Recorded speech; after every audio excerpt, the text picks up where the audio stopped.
மச்சான் ஃப்ரெண்டு கிட்ட இருந்து பிளே ஸ்டேஷன் வாங்கிட்டேன். வீட்டுல வர சிக்கன் பிரியாணி. நீ வந்தானா விளையாடுறோம் சாப்பிட்றோம். நான் சொல்றேன்.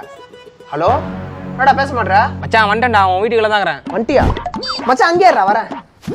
மச்சான் விளையாடலாமா? ஒரே ஒரு வேலைடா, மாவு மட்டும் வாங்கிட்டு வரணுமா? வாங்கிட்டு வந்து விளையாட ஆரம்பிச்சிடலாம். என் பைக்ல பெட்ரோல் இல்ல, உன் பைக்ல போயிடலாமா? சரிடா வாடா போலாம். இங்கே இருடா வந்துடுறேன். மிக்ஸி மட்டும் குத்துட்டு வந்துடலாம்டா.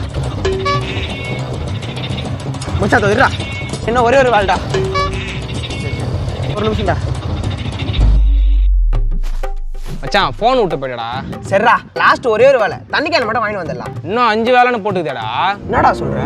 உன் ஃபோனில் பார்த்தேன் மச்சான், நோட்ஸில் 10 வேலையும் எழுதி பக்கத்தில் ஹரிகரன் என் பேர் போட்டு வச்சிருக்கியாடா. ஓ பாத்துட்டியா? மச்சான் உன்னை விட்டா எனக்கு யாரா இருக்கா? டேய் நேற்று கிஷோர் பேர் போட்டுக்குதுன்னு டவுட் ஆகி ஃபோன் வச்சு கேட்டா, மச்சான் நீயாவது 5 வேலை கண்டுபிடிச்சிட்டா, என்னை மொத்த வேலையும் செய்ய விட்டு கம்ப்ளீட் டிக்கெட் தான் நான் வீட்டுக்கே அனுப்புனான்னு தேம்பி அழுகுறானடா. விளாட்ணுன்னு ஆசையோட வந்தவன வாசல்ல நிப்பாட்டி அனுப்பிட்டீங்களாடா பாவீங்களா? அழுகாதடா வேணாண்டா வீரா.